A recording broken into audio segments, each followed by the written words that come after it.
রাষ্ট্র, দেশ তার যথাসাধ্য দিয়ে আপনাদেরকে মূল্যায়নের চেষ্টা করবে, আপনাদের আত্মত্যাগকে মূল্যায়ন করবে। কিন্তু একই সাথে আপনাদের আত্মত্যাগকে যেরকম মূল্যায়ন করবে, আপনাদের বিরুদ্ধে যে অন্যায় হয়েছে, আপনাদের বিরুদ্ধে যে অন্যায় হয়েছে, যেভাবে আপনার আপনজনকে হত্যা করা হয়েছে, অবশ্যই তার জন্য যারা দায়ী তাদেরও বিচার হবে এই দেশের আইন অনুযায়ী।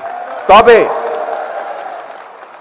এবং আপনারা দেখেছেন এখানে এই মঞ্চ থেকে আপনাদের জানা আছে, তারপরেও আপনাদেরকে স্মরণ করে দেওয়ার জন্য স্বরাষ্ট্রমন্ত্রী উনি উল্লেখ করেছেন এরই ভিতরে কতগুলো বিচার কার্য সম্পন্ন হয়েছে, লোয়ার কোর্টে বিচার কার্য সম্পন্ন হয়েছে। তবে যে কথাটি আমি আপনাদের সকলের উদ্দেশ্যে বলতে চাই, আপনাদের মাধ্যমে সমগ্র বাংলাদেশে শুধু আমার দলেরই নয়, অন্যান্য আরো রাজনৈতিক দল এবং একই সাথে যে সকল অরাজনৈতিক ব্যক্তি যারা 5ই আগস্টকে সফল করেছিলেন, তাদের সকলের কাছে বলতে চাই যে আসুন, আমাদের প্রতি স্বৈরাচার যেমন বাংলাদেশের লক্ষ কোটি মানুষের প্রতি স্বৈরাচার যেমন অবিচার করেছিল, আমরা বিচারের নামে কারো প্রতি যেন অবিচার না হয় সে বিষয়টিতেও আমাদের সচেতন থাকতে হবে। কারণ যে আপনজনকে আপনি হারিয়েছেন, সে যদি দেখতে পারে আজকে যে তার বিচারের, তার প্রতি যে অন্যায় হয়েছে, সেই অন্যায়ের যে বিচার সেটি করতে গিয়ে আমরা অবিচার করে ফেলেছি, নিশ্চয়ই সেই মানুষটি ওপার থেকে নিশ্চয়ই শান্তি পাবে না। সেই জন্য অবশ্যই আমাদেরকে খেয়াল রাখতে হবে যে আইন অনুযায়ী, আইনে যে সকল নিয়ম করা হচ্ছে সবগুলো বজায় রেখে, দরকার হলে আমরা একটু সময় নেব, কিন্তু যে অন্যায়কারী, যে হত্যাকারী, তার যাতে সঠিক বিচার হয়। সেই জন্য আমি জানি এখানে মা উপস্থিত আছেন, উনি দেখেছেন কিভাবে তার সন্তানকে পুড়িয়ে হত্যা করা হয়েছে। এখানে মা উপস্থিত আছেন, উনি দেখেছেন কিভাবে তার সন্তানকে গুলি করে হত্যা করা হয়েছে।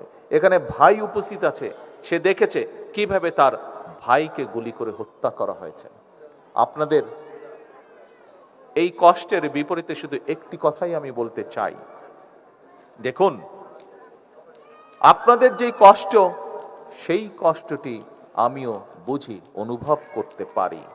যে শারীরিকভাবে নির্যাতিত হয়েছেন, যেই নির্যাতনের কষ্ট আপনাদেরকে এখনো স্বৈরাচারের সময় থেকে শুরু করে 5ই আগস্টে জুলাই আন্দোলনে অনেকেই, বহু হাজার লক্ষ মানুষ শারীরিক নির্যাতনের শিকার হয়েছেন, সেই নির্যাতনের যে কষ্ট আপনাদেরকে এখনো ভোগ করে বেড়াতে হচ্ছে, সেরকম শারীরিক কষ্ট বলুন, মানসিক কষ্ট বলুন, প্রত্যেকটি কিন্তু আমাকেও ব্যক্তি হিসাবে ভোগ করতে হচ্ছে বা আমাকেও বয়ে বেড়াতে হচ্ছে। কাজেই আপনাদের সেই কষ্ট, সেটি মানসিক হোক, সেটি শারীরিক হোক, আমি কিছুটা হলেও অনুভব করতে সক্ষম। কিন্তু যে কথাটি বলেছি, আসুন আমরা যাদেরকে হারিয়েছি, আপনারা যারা কষ্টে শিকার ভোগ করেছেন, যন্ত্রণা শিকার ভোগ করছেন, প্রত্যেকেই আমাদের লক্ষ্য ছিল, প্রত্যেকেরই লক্ষ্য ছিল এই দেশ, এই দেশের মানুষ, এই দেশের মাটি, অর্থাৎ মানুষের ভাগ্যের পরিবর্তন, দেশের ভাগ্যের পরিবর্তন। আজ আমাদের হাতে সেই সুযোগটি এসেছে। আমরা চাই না জাতিকে দ্বিধা বিভক্ত করে সামনে এগিয়ে যেতে, কারণ জাতিকে বিভক্ত করে দেশকে কখনো সামনে নেওয়া যায় না। দেশকে সামনে একমাত্র তখনই নেওয়া সম্ভব যদি আমরা সমগ্র জাতিকে ঐক্যবদ্ধ করতে পারি।